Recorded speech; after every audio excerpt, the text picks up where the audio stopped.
Oke, teman-teman, ini ada berita yang menarik ya. Judulnya imbas pernyataan ijazah Jokowi palsu, Bambang Betor dipecat dari BP Tasken.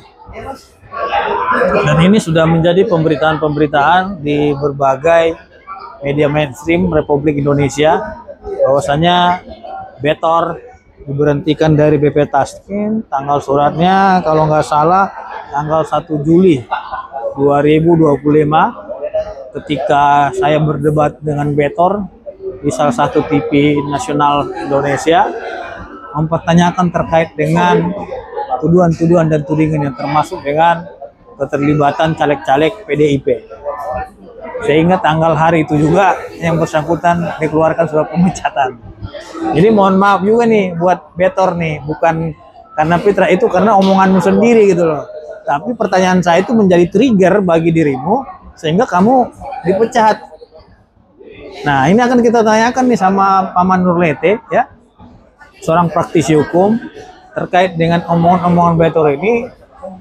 Terus pemecatan ini juga banyak yang mengkait-kaitkan, oh ini karena Pak Jokowi nih gitu, yang disalahkan lagi Jokowi lagi yang disalahkan gitu. Padahal beliau tidak menjabat lagi sebagai Presiden Republik Indonesia.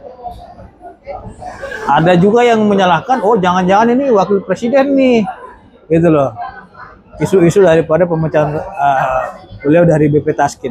Nah, pendapat Paman Nurlete melihat peristiwa itu seperti apa? Ya, jadi Pak Fitra, menurut hemat saya bahwa ya, setiap warga negara Indonesia punya hak untuk menyampaikan pendapat, baik secara lisan maupun tertulis. Selagi itu tidak menuding, tidak menghina dan melecehkan seseorang, itu saya pikir sesuatu yang lazim ya dalam negara demokrasi konstitusional. Tetapi pertanyaan kemudian adalah, ada pihak yang kemudian mengait-ngaitkan terkait dengan pemberhentian yang bersangkutan dengan Pak Jokowi. Bagaimana bisa untuk membuktikan itu?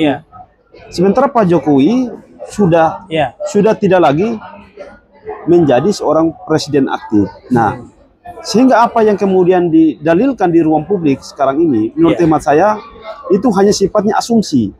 Dan sulit untuk bisa membuktikan itu. Apakah mereka memiliki semacam satu data yang valid yang mengkonfirmasikan bahwa ada satu komunikasi yang kemudian mengarah ke sana? Itu menurut hemat saya sangat tidak rasional.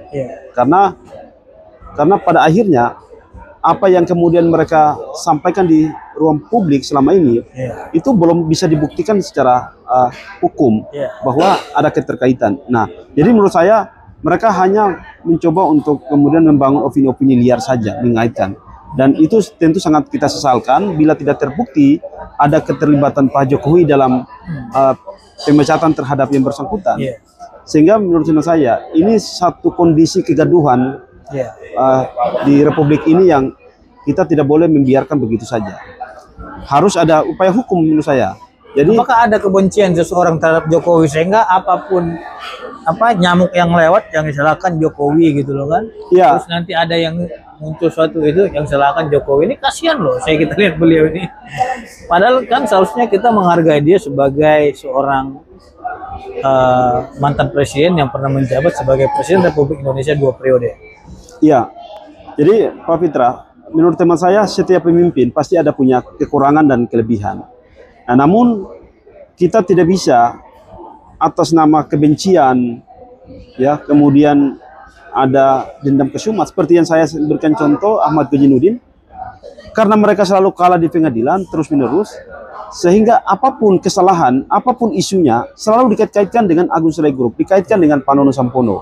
Nah, ini menurut teman saya, ini kelompok-kelompok yang kemudian kerjanya hanya bagaimana mencari kesalahan orang lain. Begitu juga dengan kelompok tadi. Semua permasalahan yang lain selalu dikaitkan dengan Pak Jokowi. Ini kenapa? Karena orang-orang itu dalam kepribadian mereka sudah ada kebencian dan kemudian sakit hati, sehingga isu apapun, permasalahan yang lain selalu dikait-kaitkan dengan Pak Jokowi. Namun sangat disayangkan, itu tidak bisa dibuktikan bahwa bagaimana bisa ada keterlibatan seseorang dengan orang lain yang itu tidak bisa dibuktikan dengan fakta-fakta maupun data-data yang Iya. akurat. Kita ingin menelusuri motif daripada Betor ini kan. Urgensi dia kan seorang politisi. Ini kan dalam proses hukum. Apakah memang layak seorang politisi menunggangi kasus hukum yang sedang berjalan gitu? Apalagi pernyataan-pernyataan ini rata-rata kontroversial semua. Yang katanya informasinya saya dapatkan ini, katanya begini, katanya begitu. Informasi dia begini gitu. Layak nggak seorang politikus menunggangi kasus hukum yang sedang berjalan? Menurut saya politikus tersebut tidak punya kesadaran etis. Jadi dia harus mencerdaskan publik, mencerahkan publik dengan argumen-argumen yang sahih, dengan informasi-informasi yang valid, dengan retorika yang jujur. Bukan kemudian karena faktor kebencian, faktor sakit hati, kita mengait-ngaitkan satu persoalan yang mestinya tidak ada korelasi dengan contoh misalnya sosok Pak Jokowi. Sekali lagi, setiap pemimpin pasti ada kelebihan dan kekurangan. Tapi kita juga harus memberikan apresiasi terhadap pemimpin yang pernah menakodai bahtera bangsa ini hampir 10 tahun. Punya andil dan kontribusi itu, kita harus juga hormati. Jadi cukuplah misalnya kalau ada bukti-bukti otentik terkait dengan pelanggaran hukum, silakan dibawa ke pengadilan. Jadi sekali lagi Pak Fitra, saya menghendaki itu bahwa apapun permasalahan yang terjadi di Republik ini harus diselesaikan dengan cara-cara yang bermartabat dan elegan, yaitu ke pengadilan. Jadi tidak boleh kita mempertontonkan satu percakapan yang tidak valid, terus kemudian menjadi konsumsi publik seakan-akan itu adalah sebuah kebenaran informasi. Lalu kita memaksakan untuk publik mengkonsumsi itu sebagai satu informasi yang baik. Padahal itu bisa jadi hanya opini liar, kemudian asumsi semata yang menurut saya belum tentu benar. Jadi terkait dengan sikap politis itu, menurut teman saya, ini tidak bisa mampu membuktikan. Maka ini juga adalah pelanggaran kode etik dan bisa dilaporkan kepada Majelis Kehormatan Dewan di DPR RI. Nah, tergantung pihak yang kemudian dirugikan atau masyarakat yang melihat bahwa semua percakapan, semua informasi yang disajikan oleh politisi tersebut di ruang publik selama ini ternyata menciptakan satu situasi kegaduhan atau keonaran. Boleh bisa dilaporkan dan itu terkonfirmasi tidak memiliki kesadaran etis. Oke. Ada beberapa isu ya, ini kita kembali kepada PIK 2 atau PIK Agung Sedayu Group. Narasi-narasi pernah kita lihat di media sosial, katanya untuk masuk PIK itu warga pribumi nggak boleh ke PIK 2 karena itu khusus katanya Cindo, Cina Indonesia katanya. Apakah memang isu itu benar? Warga pribumi katanya nggak boleh ke PIK 2 ataupun ke PIK. Ini tanggapan daripada Pak Manur Lete seperti apa? Ya, jadi pengacaranya. Pak Fitra, saya mungkin beberapa tahun yang lalu saya belum terlalu mendapat informasi perihal itu. Tapi selama saya mendampingi Pak Nono Sampono dan saya sering ke sana, sebenarnya informasi tersebut itu tidak benar. Kalaupun itu misalnya mereka mengetahui mendengar, ya saya sebenarnya belum terlalu tahu pasti informasi itu mereka dapat dari mana. Tapi yang setahu saya selama mendampingi Pak Nono, informasi itu tidak benar faktanya di lapangan. Justru saat ini orang masuk di PIK itu karcisnya gratis loh. Iya, saya juga pernah masuk ke sana untuk menguji. Padahal contoh, itu. Kalau kita masuk di tempat lain, itu bisa ada pembayaran karcis dan sebagainya. Sementara di PIK itu hingga saat ini nggak ada, itu tidak ada pelarangan ataupun atau bahkan bebas. Masyarakat Dan juga mau ke sana juga nggak ada Fitra masalah. bisa mengetahui kalau di waktu-waktu libur itu mobil itu bisa macet di PIK itu. Kenapa? Makin bagusnya lokasinya. Lokasinya bagus, kemudian sangat membuat orang nyaman. Semua kalangan datang di sana untuk ya refreshing, kemudian melihat satu situasi keindahan alamnya yang apalagi makan-makanan juga enak. Semua makan-makanan yang paling enak di Jakarta itu mungkin bisa semua ada di sana. Jadi tidak benar kalau ada yang menyatakan larangan-larangan terhadap orang pribumi tidak boleh masuk, itu tidak benar. Karena faktanya semua orang akan di sana. Ini sangat menarik sekali ya teman-teman, karena narasi-narasi ini sangat banyak sekali ya, begitu terstruktur. Dan saya juga sempat berkali-kali ke PIK itu nggak ada pelarangan terhadap warga negara Indonesia di situ gitu loh. Bahkan ada lagi yang mengisukan ini adalah negara dalam negara katanya gitu. Tapi faktanya kita nggak ada persoalan ke sana. Saya membantah itu dulu. Nah, Jadi Pak Fitra, itu gimana negara dalam negara kan? wacana sesat dan menyesatkan publik bahwa ada negara di atas negara, itu kan muncul dari kelompok itu, Goproni, kemudian Ahmad Bujinudin, Said Didu. Mereka ini yang selama ini menyesatkan publik dengan narasi demikian hanya karena melihat satu ikon yang dibangun di sana itu, patung naga itu kan bukan bermaksud untuk kemudian merepresentasikan bahwa ada upaya untuk disintegrasi. Mana mungkin terjadi disintegrasi? Di sana semua ada kantor Brimob yang dibangun, kemudian Korem, Iya. dan akan dibangun semua di sana. Nggak mungkin juga makar juga di sana ya. Ya, tidak mungkin. Artinya ada alat-alat negara di sana. Mana Iya. mungkin bisa membiarkan Hadir negara, hadir tempat di situ, ini, gitu. hadir negara situ. Lain halnya kalau memang aparat penegak hukum nggak ada di sana gitu. Tidak di sana. Masih ada kecurigaan gitu. Ya, jadi Ini dibangun loh itu ya. ini persepsi Nah, mereka yang sangat menyesatkan publik.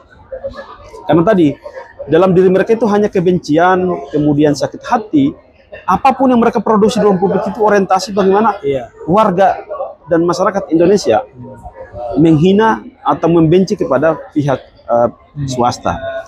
Padahal di sana ada patung Soekarno-Hatta, Iya. ada patung Sudirman, Iya. ada Menara Syariah, ada masjid di sana yang merepresentasikan bahwa semua agama punya kepentingan ada juga di sana. Bhinneka Tunggal Ika ya. Bhinneka Tunggal Ika sana. Jadi sana bisa dikatakan miniatur NKRI.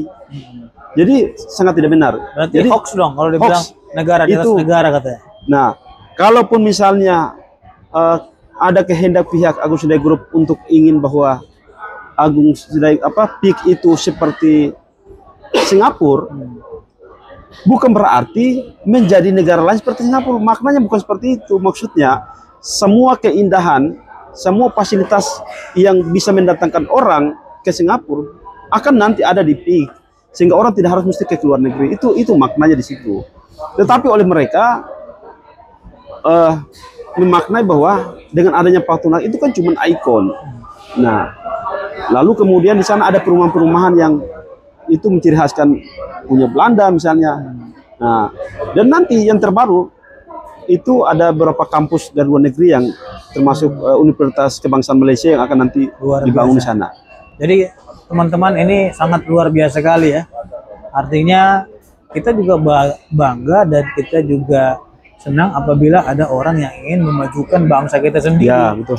Justru kalau memang ada orang yang tidak mendukung pembangunan, nah ini yang kita sesalkan. Kapan Indonesia kita ini maju? Kalau urusannya sakit hati mulu yang diurusin gitu loh. Saya kira ini sangat bagus sekali terobosan daripada Agung Sedayu Group ini ya, membangun bangsa ini, membuat aturan yang kumuh dibuat jadi bagus ya, seperti negara-negara maju seperti Singapura dan lain-lain. Itu saya kira itu sangat hal yang positif. Dan terus terang ya, di PIK 2 ini adalah tempat pemancingan saya juga setiap bulan. Iya, iya. Karena hobi saya itu mancing di laut. Jadi nggak ada seperti yang diberitakan mereka itu, wah terjadi kerisuan di laut. Enggak.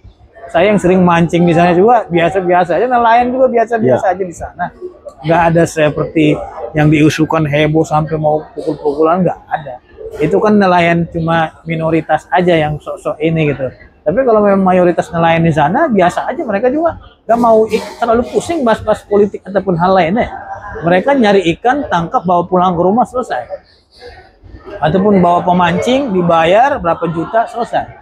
Gitu. Jadi simpel saja. Nah, maka dari itu ya, ini suatu hal yang memang benar harus diluruskan oleh dari pihak Agung Sedayu Group ya, agar tidak terjadinya pemahaman-pemahaman yang keliru di masyarakat. Apalagi ini kan tujuan untuk membangun bangsa. Ya. Pertanyaannya, apa yang sudah mereka bangun untuk bangsa ini? Siap. Betul. Yang ada cuma keributan-keributan ya, cuma kritik-kritikan, cacian-cacian yang melukai hati orang. Ya. Apalagi melukai hati Pak Jokowi dan lain-lainnya. Bukan berarti kita membela Jokowi, tidak. Kita berbicara realistis saja dari segi perspektif hukum. Karena apa? Karena seperti kasus-kasus yang sedang bergulir, seperti katanya ijazah, ya, seperti katanya mosi tidak percaya kepada wakil presiden. Saya kira ini sudah keterlaluan juga gitu loh. jangan terlalu juga dalam melakukan tindakan. Nah, makanya kalau kita keras dan kejam, kita dibilang tidak beretika. Ini yang repot kita.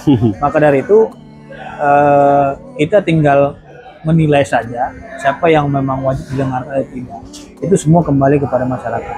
Oke, untuk yang terakhir nih, Pak Paman Nurlete, apa yang menjadi masukan-masukan Pak Paman terkait dengan situasi nasional saat ini, baik itu dalam penegakan hukum kasus ijazahnya Pak Jokowi, terkait dengan PIK 2 dan penggulingan wakil presiden. Nanti akan dijawab di segmen terakhir.